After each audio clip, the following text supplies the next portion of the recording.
How simple could simple really get?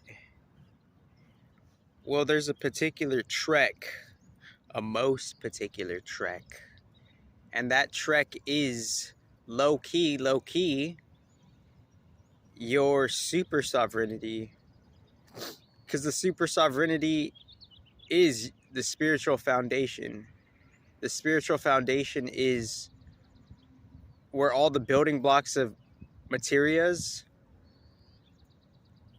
are something of a reflection and its own respective refraction from something of a lighter, dense, elemental form of lesser materials being that which is the opposite of more consolidated or more having something to have more density.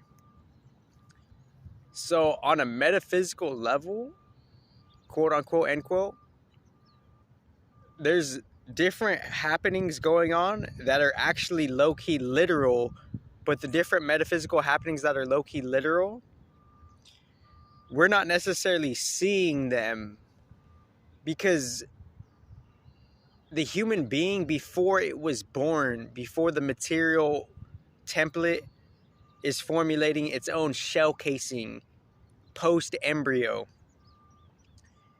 and even pre-embryo, there was something of a blueprint that was happening. What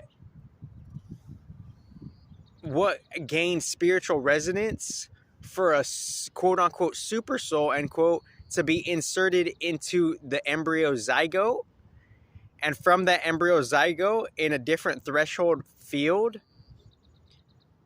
what would be unleashed and unraveled within the potentiality within the seed becoming, its own blossoming, right? More or less, if so, that could be the probability. Because you could say the human being is something like a house, right? And sometimes within the human being being one room, it's turning into a house. And it's up to the human being not to be metaphorically being treated like a doormat, because how simple could simple get? Simple could get as simple could get by seeing maybe the simple thing we could actually do for whatever the fuck we're trying to achieve is, what if we just all could get along, but not just saying just that singularly, just get along. Obviously it's a big, it's a big multi-case, if you will. So it's about leaning with that principle and developing gradually and enhancing particular intelligence and awareness, them being one and the same and also them being different. We need some type of cognitive intelligence to have a certain type of awareness. We need some type of awareness to go to some type of intelligence. So it's so in this case we could just mash them together, obviously respectively. So we need some type of intelligence and awareness, that being one thing for its own principle's sake. And within that intelligence awareness, who am I sponsoring today? Watermelon, baby. And I know I can look back at this video and just be like, oh man, he's a cringe person. It's beyond this whole video dynamic digital world. This is just a sliver of life itself, rather, like, not being too hung up on just the digital internet, and the digital internet having different layers and different,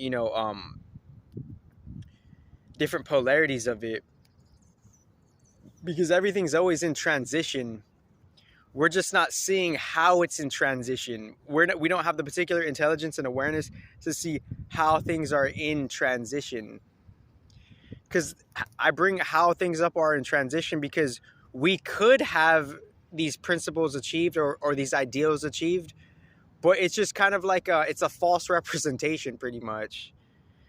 And that false representation, it doesn't necessarily do anything, It's just kind of like putting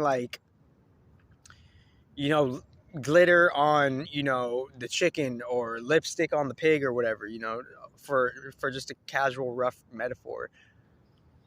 But what if it's just as simple as like getting along simultaneously having intelligence and awareness? Because you can't just get along and just be like a pushover. You can't just get along and just agree with everything. You're not going to achieve your super sovereignty, which is the low key ultimate, you know, goal. But we don't have the intelligence or awareness to go towards that, and that's okay. Where it's like everyone's at their own path, and you could positively compare that if you would like to. But what if it's as simple as just getting along plus intelligence and awareness? Because metaphorically, people could treat you like a doormat, and the blueprint of the soul, wants you to become, you know, something of a house, you know, with many houses. And in some passage in, you know, the Biblio, my father has many houses, my father has many mansions in his mansion, something like that. So it's talking about in a different Gnostic context, it's talking about the wholeness of you. It's talking about how you're more or less becoming one with God in a different non-human realm, but simultaneously within the human realm. So we're in transition, but we're all in different transitions, because it's the transition I'm talking about, it's like it's your transition, you know. And your transition, we could get lost within the false representations of just like, yeah, I heard this concept, or I heard this idea, I heard this principle. Now it's like it's a segue of practice without just the rhetoric, is what I'm trying to say. So what if it could be as simple as just getting along slash plus parentheses intelligence plus awareness end parentheses? Because without that intelligence and awareness, your blueprint potentiality of your soul, it's not necessarily going to be fulfilled, because you're not having the awareness to see how not everybody's getting along. But it could be as simple as, to achieve whatever the fuck what we want to achieve, what if all we had to do was get along, but not everybody wants to get along, you know? So that's the thing. It's like, what makes something not want to get along? It's based on a deeper simplicity. It's based on a grander simplicity. It's just based on like millions of years ago, their original relationship with spiritual God, and how they have their own track records and their own biases and their own oppositions of like just having a dispreference and a disdain, more or less, big emphasize more or less, because obviously there's some things people agree with the quote unquote universe, end quote, if you want to use that word instead of God.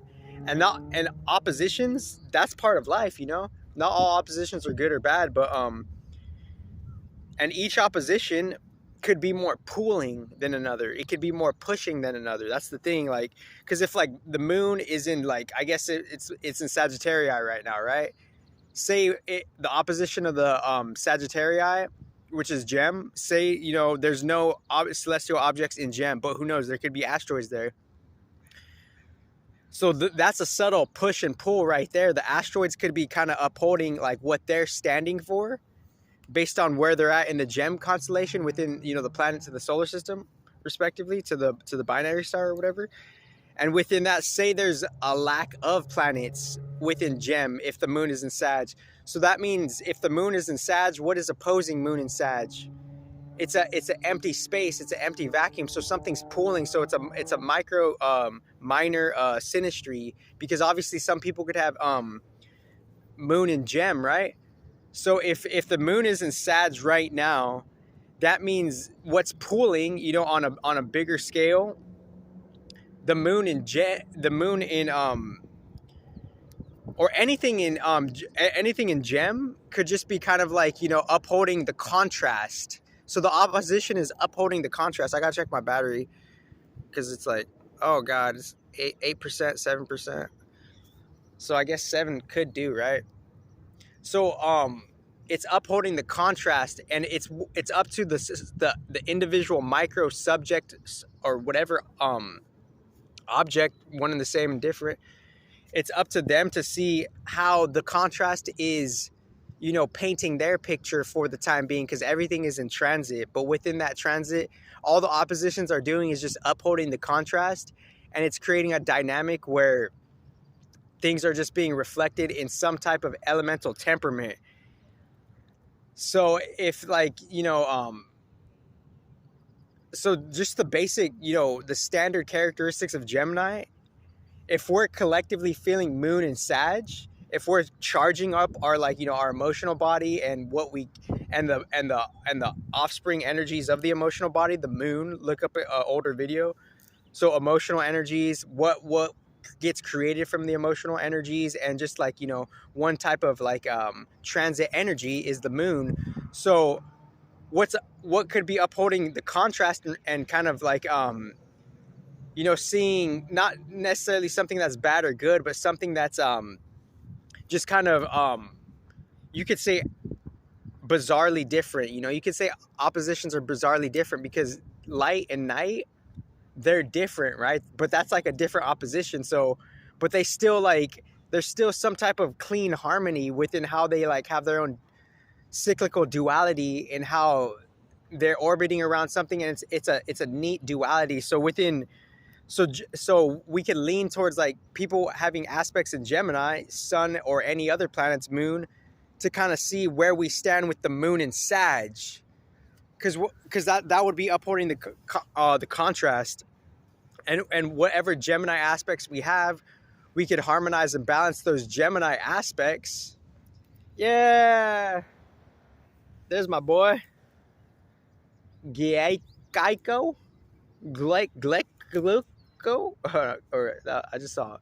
But anyways, within the gem, it's like we could uphold our aspects and our tribe's aspects, and hopefully do the quote unquote mental shadow work, which is like, are we getting along?